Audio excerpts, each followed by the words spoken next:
Here are 3 reasons that you may be struggling to break 100 in the game of golf. What's going on, everybody? My name is Jake, and here at my channel Rough Golf I like to provide the average golfer with tips, tricks, and product reviews to help better your game and to do so affordably. So if that sounds like something you may be interested in, then consider subscribing and smacking that notification bell so you don't miss any of my future content. So a big reason most beginner golfers have trouble breaking 100 is because they are playing their buddy's game. And what I mean by that is, let's say we're standing here on the 10th tee, the green's about 270 yards away, it's a drivable par 4, and your buddy who's been playing golf a lot longer than you decides that he's going to go for it and try to drive the green.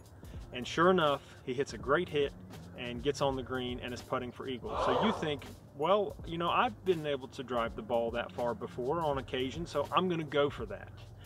Instead of playing your game, you know that 9 times out of 10 your drivers are going to slice or hook or maybe not have that distance. So why are you playing that 1 out of 10 shot?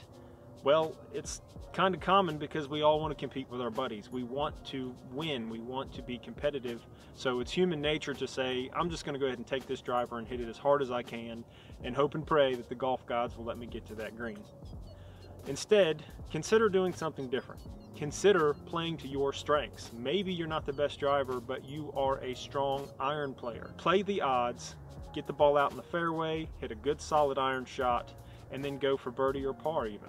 How many yards is it to the green? 270? I'm going for it. Are you sure you want to do that? I don't think that's a good idea. I'm not going to listen to you.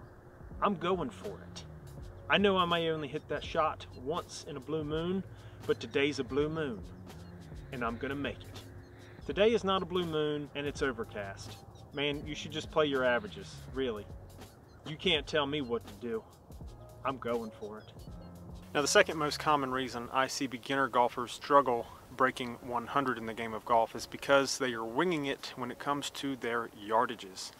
Don't do this, guys. Make sure that you have an accurate distance or as close to accurate as possible so that you know which club to take. Especially as a beginner golfer, you maybe overestimate your yardages or underestimate your yardages and you're all over the place. So start by using a GPS-based phone app, or if you can afford it, an inexpensive rangefinder.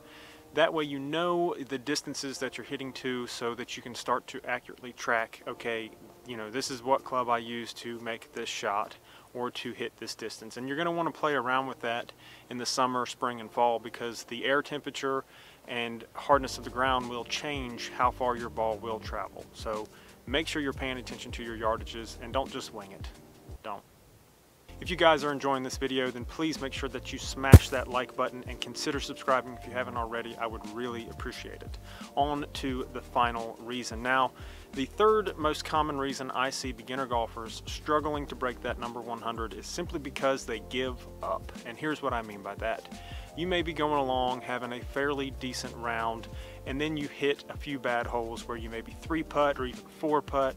Maybe you bladed a club and it's across the green and you're frustrated. You give up. You decide that you're no longer going to put any effort into your golf game, and you let the bad shots take a hold of your mind and ruin the rest of your round. Even the professional golfers struggle sometimes and have a bad round, so don't beat yourself up over it.